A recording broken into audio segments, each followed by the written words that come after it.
Assalamualaikum warahmatullahi wabarakatuh. Kami dari kelompok 10 akan mempresentasikan bisnis plan kami, yaitu Cafe Jamu.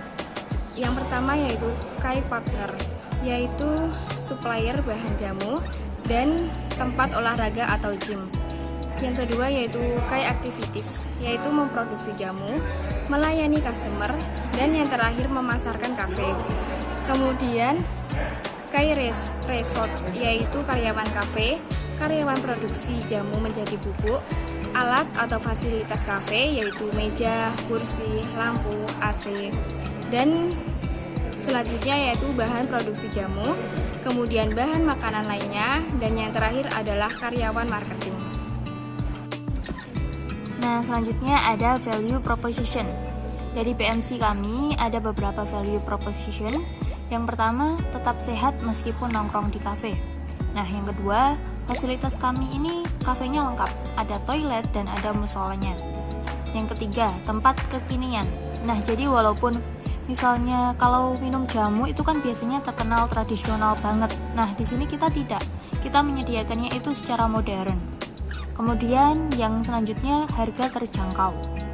Kemudian tersedia juga makanan lain yang bergizi, jadi tidak hanya jamu saja.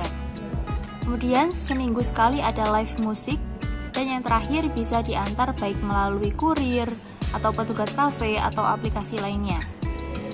Kemudian ada customer relationship. Nah, untuk awal launching ini ada diskon beli satu free satu atau buy one get one. Yang kedua, bagi yang mempunyai kartu member tempat olahraga tertentu mendapat potongan 10% per porsi untuk setiap minggunya. Yang ketiga ada channels. Nah, channels kita ini kalau secara offline itu dalam bentuk kafe secara langsung. Nah, jika bentuknya online, yang berbentuk online itu hanya sebagai pemasaran. Bisa seperti dengan aplikasi WA Business, Instagram, TikTok, Twitter, ataupun Facebook. Dan ada juga yang online itu bisa lewat kurir seperti Grab, Gojek, ataupun Shopee Food. Baik, saya akan melanjutkan presentasinya. Kita ke customer segmentnya. Siapa saja sih customer segmentnya? Yang pertama adalah pastinya remaja sampai dewasa, lalu sekitar usia 16 sampai 40 tahun. Karena di usia ini mereka biasanya suka nongkrong-nongkrong dan duitnya juga udah lumayan ya, uang sakunya maksudnya. Nah, terus penyuka makanan sehat atau mungkin bagi mereka yang suka yang vegetarian tuh bisa banget. Lalu buat mereka juga yang menjadi member klub kesehatan.